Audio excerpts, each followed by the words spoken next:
আমি ভারত সরকারকে অনুরোধ করব যাদেরকে আপনি চিহ্নিত করবেন রোহিঙ্গা হিসেবে তাদের যোগীজির থেকে বুলডোজার নিন, তার উপর তুলে কাঁটা তারের ওপারে ছুঁড়ে ফেলে দিন। মগরায় বললেন শুভেন্দু অধিকারী। মগরা রামকৃষ্ণ সিনেমা হল থেকে 3 কিলোমিটার রাস্তা পদযাত্রা করেন বিরোধী দলনেতা। বৃষ্টির মধ্যে ভিজে বিজেপি কর্মীরা পদযাত্রায় পা মেলান। মগরা স্টেশনের পাশে সভা করেন শুভেন্দু। সেখানে তিনি আর কি বললেন শোনাচ্ছি।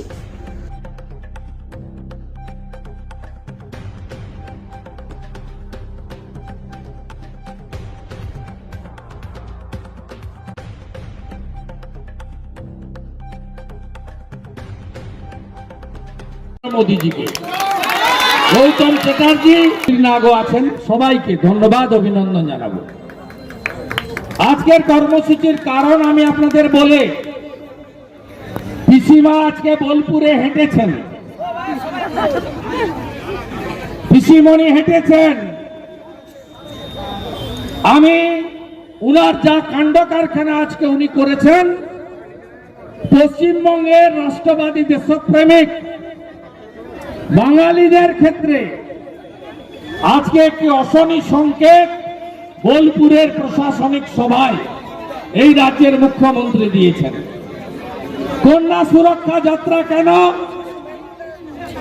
তার কারণ আপনারা প্রথম দিন থেকে দেখেছেন, মমতা ব্যানার্জির আমলে মা, দিদি, বোন এবং কন্যা কেউ সুরক্ষিত নয়। এটা হয়েছে এই জন্য, তার কারণ সমস্ত ধর্ষণকারীদের অর্থাৎ ধর্ষকদের বড় ছাতার মতো প্রোটেকশন দিচ্ছেন, নিরাপত্তা দিচ্ছেন মমতা বন্দ্যোপাধ্যায়।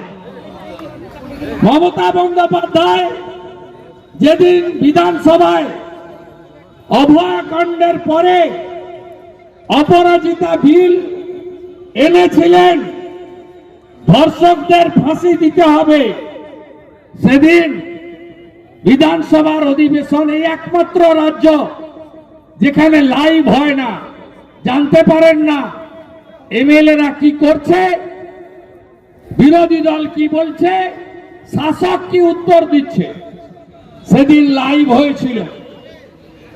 অপোজিশন লিডারের বক্তব্য এবং leader of the house chief মিনিস্টারের বক্তব্য, সেদিন আমি ধরে ধরে বলেছিলাম যে আপনি এই ধর্ষণের ঘটনাগুলিকে কিভাবে বলেছেন, কখনো বলেছেন ছোট ঘটনা, কখনো বলেছেন প্রেমের গল্প, লাভ অ্যাফেয়ার্স ছিল, কখনো বলেছেন মহিলাটা তো অন্তঃসত্ত্বা ছিল। বলেননি আপনি? বলেছেন মমতা ব্যানার্জি। আপনার হাতে এই রাজ্যে কোন বাঙালি, কোন ভারতীয় কন্যা, বোন, দিদি সুরক্ষিত নয়। আপনি কামদুনির মামলাতে বারাসাত কোর্ট যাদেরকে ফাঁসির আদেশ দিয়েছিল, আপনার সিআইডি 15 জন লয়ার চেঞ্জ করে কলকাতা হাইকোর্ট থেকে তাদের বেকসুর খালাস দিয়েছেন।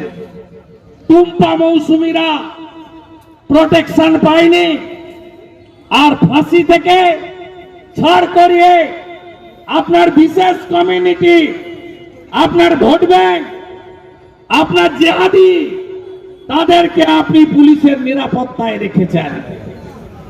আপনি কাকদ্বীপের ঘটনার পরে বলেছিলেন ফুল ধর্ষণে 20,000 আর হাফ ধর্ষণে 10,000 টাকা তো দেওয়া যেতেই পারে।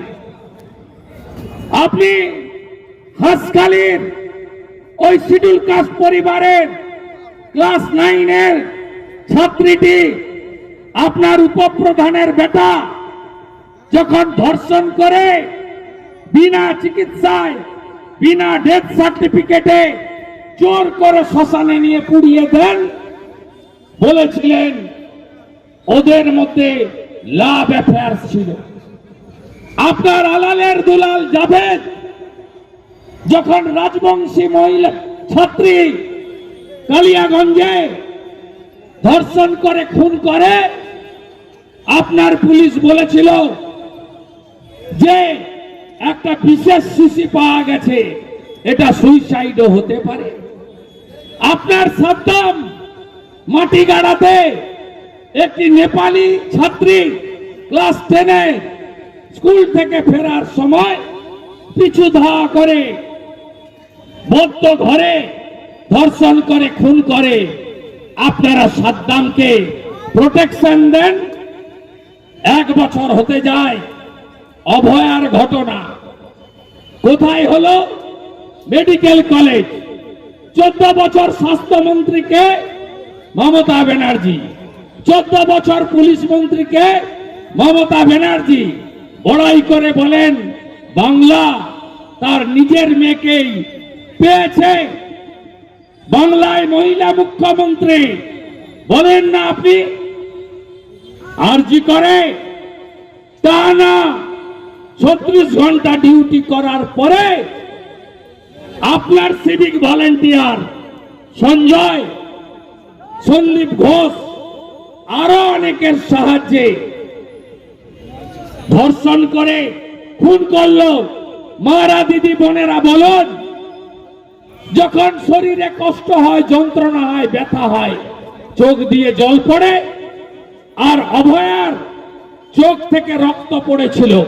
কি অত্যাচারটা করেছে আপনি বলেননি? 14ই আগস্ট 2024 বেহালাতে ফ্রিডম এট মিডনাইটের অনুষ্ঠানে গিয়ে ওর বাবা মা চাইলে আমি 10 লক্ষ টাকা দিতেই পারি। এই তো বাংলার মুখ্যমন্ত্রীর আসল মুখ। ওখানে বললে ভালো হতো। তৃণমূল একটা পারিবারিক ক্লাব, এটা রাজনৈতিক দল নয়। সেই জন্য একটা রাজনৈতিক দল, যে রাজনৈতিক দল দেশ চালাচ্ছে, বিশ্বের সর্ববৃহৎ রাজনৈতিক দল এবং পশ্চিমবাংলার প্রধান এবং একমাত্র বিরোধী দল, তার ঘোষিত কর্মসূচিতে মঞ্চে এসে পতাকা বাঁধা কত নিচু মানের সংকীর্ণ রাজনীতি, এবং ছোট লোক না হলে এ কাজ করা যায় না। এটা তৃণমূলের দ্বারাই সম্ভব। এবং আমি হ্যাটসঅপ জানাই ভারতীয় জনতা পার্টির হুগলি সাংগঠনিক জেলার নেতাদের এবং স্থানীয় যুবক কর্মীদের। ওদের যে থুতুটা ওরা ফেলে গেছিল, ওদের মুখ দিয়ে চাটিয়ে তুলে দিয়েছে, ওদের মুখ দিয়ে চেটে তুলতে হয়েছে, ওদের লোক দিয়ে খুলিয়েছে। ওদের কালচার তো আপনি পোস্ট করেছি, দেখবেন। এখানে চুচুড়ার এমএলএ তিনি ভাষা আন্দোলন করছেন, বলছেন জিহাদ। জিহাদ বাংলা ভাষা নয়, আরবি ভাষা। আপনার নারায়ণ পাজা গোঘাটের নেতা, তিনি বলছেন 2011 সালে রবীন্দ্রনাথ ঠাকুর জাতীয় সঙ্গীত লিখেছিলেন, সেটা নাকি গাওয়া হয়। এই তো তৃণমূলের অবস্থা। অশিক্ষিত, বর্বর, তোলাবাজ, চোর, ধর্ষণকারী, ডাকাত, লম্পট, গোটা রাজ্যে যত ডাকাত ধরা পড়ছে সব তৃণমূলের নেতা। আসানসোলে যেটা ধরা পড়েছে ওটা মলয় ঘটকের লোক। চলেন চলেন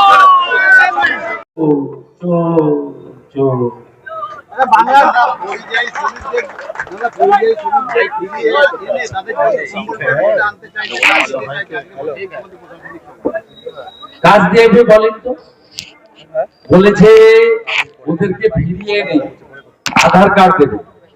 যদি পশ্চিম বাংলার লোক হয় তার আধার কার্ড করতে হবে কেন? ভারতীয় তো আধার কার্ড আছে। যদি পশ্চিম বাংলার লোক হয়, পুরুষ মানুষটি গেছে কাজে, বাড়িতে অন্য লোকেরা আছে, বাবা মা আছেন, স্ত্রী আছেন, ভাইরা আছেন, স্বাস্থ্যসাথীর কার্ড তাদের থাকবে, বলছে স্বাস্থ্যসাথীর কার্ড করে দাও। বলছে জব কার্ড করে দিতে হবে। মলয় ঘটককে বলছে, চিফ সেক্রেটারির সঙ্গে কথা বলে আরেকটা দালাল আছে বীরভূমের স্বামীদের, তাকে বলছে রাজ্যসভায় পাঠিয়েছে, বলছে তুমি ওদের জব কার্ড করে দিবে। জব কার্ড করতে হবে কেন? তার বাড়ির অন্য লোকের তো জব কার্ড আছে। জব কার্ড তো হয় ফ্যামিলি, একটা ফ্যামিলিতে তো জব কার্ড হয় 1+7, 1+5, 1+4। তার মানে যত রোহিঙ্গাকে এবং বাংলাদেশি মুসলমানকে অন্য রাজ্য তাড়াচ্ছে উনি এখানে রাখবেন। ভারতীয়রা হিন্দু হন আর মুসলমান হন খুব সাবধান। আপনার রেশন খাবে, আপনার ল্যান্ড খাবে, আপনার বাড়ির মেয়েটাকে তুলে নিয়ে যাবে লাভ জিহাদের নাম করে।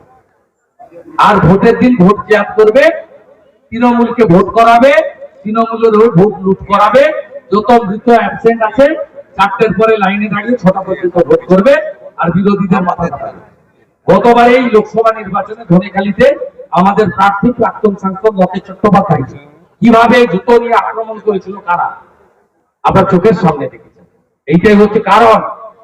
আমি ভারত সরকারকে অনুরোধ করব, আপনারা যাদেরকে বাংলাদেশি মুসলমান এবং রোহিঙ্গা হিসেবে চিহ্নিত করেছেন তাদেরকে ছাড়বেন না, তাদেরকে পুশব্যাক করুন।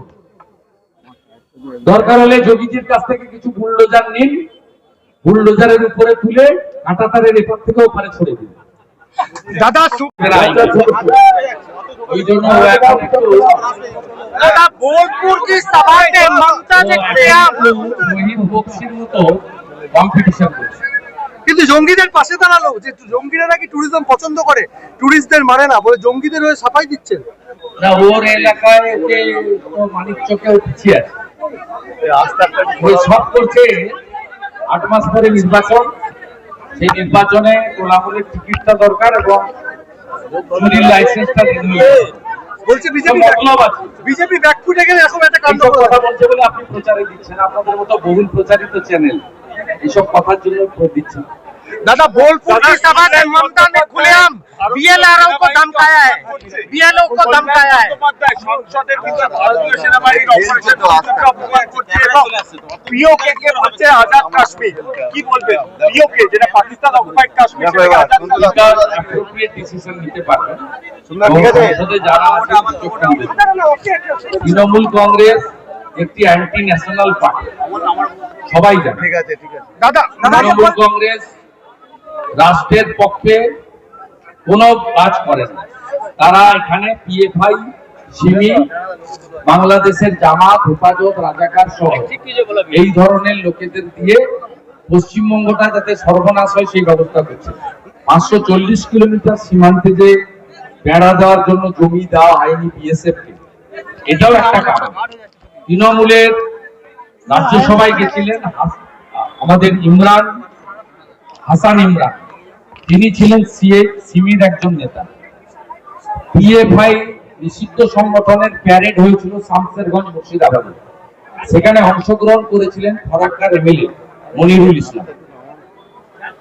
বাংলা ভাষা নিয়ে চিৎকার করছেন মমতা ব্যানার্জির। আজকে বাম সাইডে যিনি অ না ব নিয়ে ঘুরছিলেন ফিরাদ হাকিম, তিনি কিছুদিন আগে ধর্মীয় সভায় দাঁড়িয়ে বলেছেন, আমি সেদিনই খুশি হব যেদিন বাংলার মানুষ 50% বেশি উর্দুতে কথা বলবে।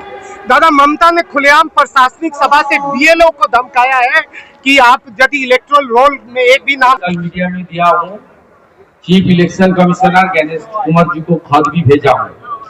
इसमें इलेक्शन कमीशन को सो मोटो कॉग्निजेंस लेना चाहिए और उसको बहुत सीरियसली लेना चाहिए।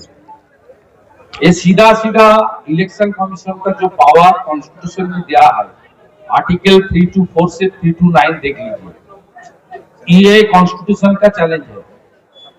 इसके ऊपर इलेक्शन कमीशन को कार्रवाई करना पड़ेगा।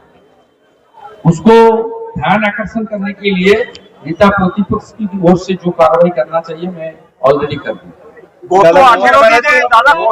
নতুন প্রকল্প পাড়ায় পাড়ায় সমাধান, সেখানে 10 লক্ষ টাকা অনুদান আসবে বলেছে। তাহলে কি আগে কোনোদিন কাজ হয়নি, রাস্তাঘাট এখনো হয়নি? তাহলে না, উনি তো এবারে প্রথম ভোটে লড়ছেন। 14 বছর তো ভূত মুখ্যমন্ত্রী ছিলেন, ওনার কাছে চাকরির হিসাব নেই, শিল্পের হিসাব নেই, উন্নয়নের হিসাব নেই। কতগুলো এয়ারপোর্ট হয়েছে, কতগুলো সমুদ্র বন্দর হয়েছে, কি করেছেন তার কোনো হিসাব নেই। কত ছেলেকে চাকরি দিয়েছেন, ছেলে মেয়েকে। এই তো 2011-তে যেদিন সিপিএম যায় 1,98,000 কোটি টাকা ঋণ ছিল, আজকে 7 লাখ কোটি টাকা ঋণ। সিপিএম যেদিন যায় 5,20,000 পরিযায়ী শ্রমিক ছিল, আজকে 60 লক্ষ পরিযায়ী শ্রমিক। সিপিএম যেদিন যায় তখন তো কর্মবিনিয়োগ কেন্দ্রগুলো ছিল 51টা, এখন তো কর্মবিনিয়োগ কেন্দ্রগুলো তালা লাগিয়ে দিয়েছে যাতে বেকারের সঠিক হিসাব না পান। এখন বেকারের সংখ্যা হচ্ছে এডুকেটেড বেকার 2,15,00,000। শিল্পের শ্মশান করেছে, এই ডানকুনিতে বিস্কুট কারখানা চলে গেছে, সিঙ্গুরে তৈরি হওয়া কারখানাকে ডিনামাইট দিয়ে তুলিয়েছে, ভদ্রেশ্বর জুটবি, তেলেনীপাড়া জুটবি, লাইন করে আপনার হুগলি নদীর তীরে যত শিল্প ছিল সমস্ত শিল্প তালাচাবি এর সময় লেগেছে। সিপিএম কিছুটা শুরু করে দিয়ে গেছিল, বাকি গেছে। উনি কিছুদিন আগে যে এসেছিলেন হিন্দ মোটরে, মিস্টার গুপ্তার চিটিংবাজি, মানে বলেছিলেন রেলের কোচ তৈরি হবে, কি হচ্ছে 3 বছর হয়ে গেল। উনি যে হিন্দ মোটরে এসে শিলান্যাস করেছিলেন, নারকেল ফাটিয়েছিলেন, তার 3 বছর পরে দেখুন তো ওখানে গরু চড়ছে। উনি 14 বছর কিছু করেননি, এই রাজ্যটাকে সর্বনাশ করেছেন, সব হাত দাড়ি কেটে রেখে দিয়েছেন। আইসিডিএস 5,000, আশা 2,000, সিভিক ভলান্টিয়ার 10,000, কন্ট্রাকচুয়াল সব অফিস শেষ, কর্মচারীদের ডিএ নেই। 8,200 স্কুল বন্ধ করেছেন। উনি বাংলা ভাষার জন্য কথা বলছেন, অধিকাংশ উনি কেন করছেন? যাতে সব গার্ডিয়ানরা ছেলে মেয়েদেরকে প্রাইভেট স্কুলে পাঠায়। আমি যদি হাত তুলতে বলি 80% লোকের হাত উঠবে ছেলে মেয়েরা প্রাইভেট স্কুলে পড়ে। প্রত্যেকবারে বিধানসভাতে একটা করে প্রাইভেট ইউনিভার্সিটি বিল আছে। গতবারে সত্যম রায়চৌধুরী স্পোর্টস ইউনিভার্সিটির বিল এসেছে, তার আগের বারে ভবানীপুরের মিরাজ স্যার ভবানীপুর ইউনিভার্সিটির বিল এসেছে। পুরো এডুকেশন সেক্টরটাকে বিক্রি করে দিয়েছে প্রাইভেটদের। হেলথ সেক্টরও তাই, স্বাস্থ্যসাথীর কার্ডে কার চিকিৎসা হয়, কার চিকিৎসা হয়? সব নার্সিং হোমে গেলে বলে কার্ড না ক্যাশ, যদি কার্ড বলেন বলে সিট নেই। কেন এখনো লোক ভেলোরে যায়, মুম্বাইতে যায়, বাঙ্গালোরে যায়? কেন আয়ুষ্মান ভারতের কার্ড এখানে চালু হয় না? উত্তর দিতে পারবেন? আর এদের সব ফাটা পায়জামা ছিল, তপন দাশগুপ্ত, তপন মজুমদার, অসীমা পাত্র। এখন তো কুকুর ধরার লোক আছে, ব্যাগ ধরার লোক আছে, ছাতা ধরার লোক আছে। এদের দেখছেন না নিজেদের চরিত্র। আমি কি বলবো ভাই, পাশের বলাগড়ের এমএলএ বলছেন, মনোরঞ্জন ব্যাপারী কি বলছেন?